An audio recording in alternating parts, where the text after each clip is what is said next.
یہ کر رہا تھا کہ گاندھی صاحب کے ادارے کے ایک اور عالم دین ہے، ان سے میں نے ٹی وی پہ پروگرام میں سنا تھا کہ ثواب ٹرانسفر نہیں ہوتا ہے. بخاری شریف میں حدیث ہے حضرت سعد بن عبادہ رضی اللہ عنہ کے حوالے سے کہ انہوں نے حضور السلام سے اپنی والدہ کے متعلق پوچھا کہ وہ وفات پا چکی تھی تو ان کو میں اگر باغ صدقہ کر دوں تو اس کا ثواب ان کو ٹرانسفر ہو جائے گا. حضور السلام نے فرمایا نام ہو جائے گا. تو اس بارے میں گاندھی صاحب کیا فرماتے ہیں؟ دوسری بات یہ ہے کہ میڈیا ہمارا جو ہے جی آزاد تو ہو گیا، پولیٹیکلی میڈیا اچھا کام کر رہا ہے پالیٹکس کے حوالے سے، جی لیکن میڈیا کا آپ جانتے ہیں میڈیا میں شو بزنس میں زیادہ تر لوگ کیریکٹر کے لحاظ سے جس قسم کے آپ سمجھتے ہیں تو میڈیا کا انفلوئنس بچوں پہ ٹین ایجرس پہ جو کچھ یہ دکھاتے ہیں برائی کو اچھائی بنا کے جس قسم کا یہ کلچر پروموٹ کرنے کی کوشش کر رہے ہیں، اس کا تدارک کیا ہے؟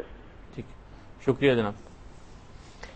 پہلے سوال کے جواب میں یہ عرض ہے کہ جو بات روایت کے اندر آئی ہے اس کو اتنا ہی رکھنا چاہیے. انہوں نے اجازت طلب کی، آپ نے کہا کہ آپ یہ کر سکتے ہیں.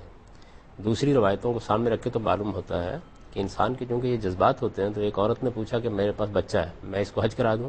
تو آپ نے کہا کراؤ، لیکن اس کا اجر تمہیں ملے گا.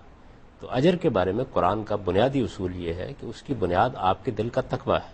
تقویٰ کوئی ٹرانسفر کرنے کی چیز نہیں ہے. قرآن مجید نے قربانی کے بارے میں اعلان کیا ہے کہ لن ینال اللہ لحومھا ولا دماؤھا ولکن ینالہ التقویٰ منکم، یعنی اللہ کو آپ کی وہ جو قربانی آپ نے کی ہے اس کا خون اور اس کا گوشت نہیں پہنچتا.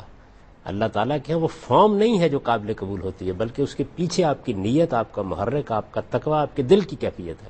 یہ تو ٹرانسفر نہیں کی جا سکتی.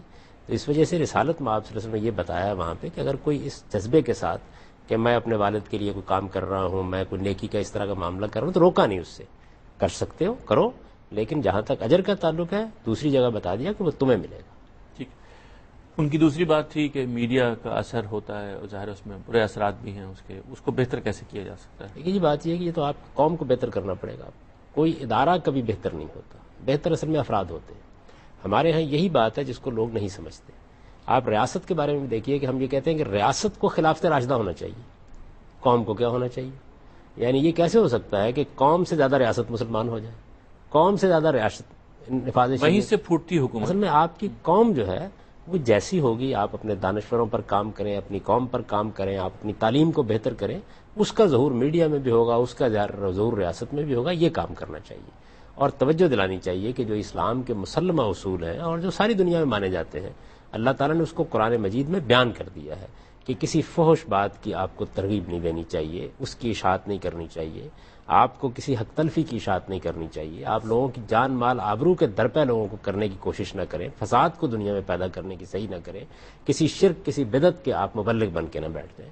یہ باتیں ہیں جن سے آدمی کو بچنے کی کوشش کرنی چاہیے اور میڈیا کو بھی اس کی تلقین کرنی چاہیے کہ وہ ان چیزوں کو فروغ دینے سے اجتناب کریں. یہ بڑا جرم ہے. اور اس میں یہ تمیز بھی پیدا کرنی چاہیے کہ کون سی چیز اچھی کہاں سے مل رہی ہے. نہ کوئی چیز ٹوٹلی غلط ہے، نہ کوئی چیز ٹوٹلی صحیح ہے. ظاہر ہے کہ انسان کو اخذ و اختیار سے کام لینا ہے کہ کون سی چیز اپنے بچوں کو اس کی تعلیم دے. دیکھیے بات یہ ہے کہ ریموٹ تو آپ کے ہاتھ میں ہوتا ہے نا، دیکھنا کیا ہے وہ آپ نے دیکھنا ہے. میڈیا جو کچھ کر رہا ہے وہ تو اپنے طریقے پہ کرے گا، لیکن آپ کے پاس تو ایک اختیار موجود ہے کہ آپ اچھی چیزوں کا انتخاب کریں اور اچھی چیزوں کو دیکھیں.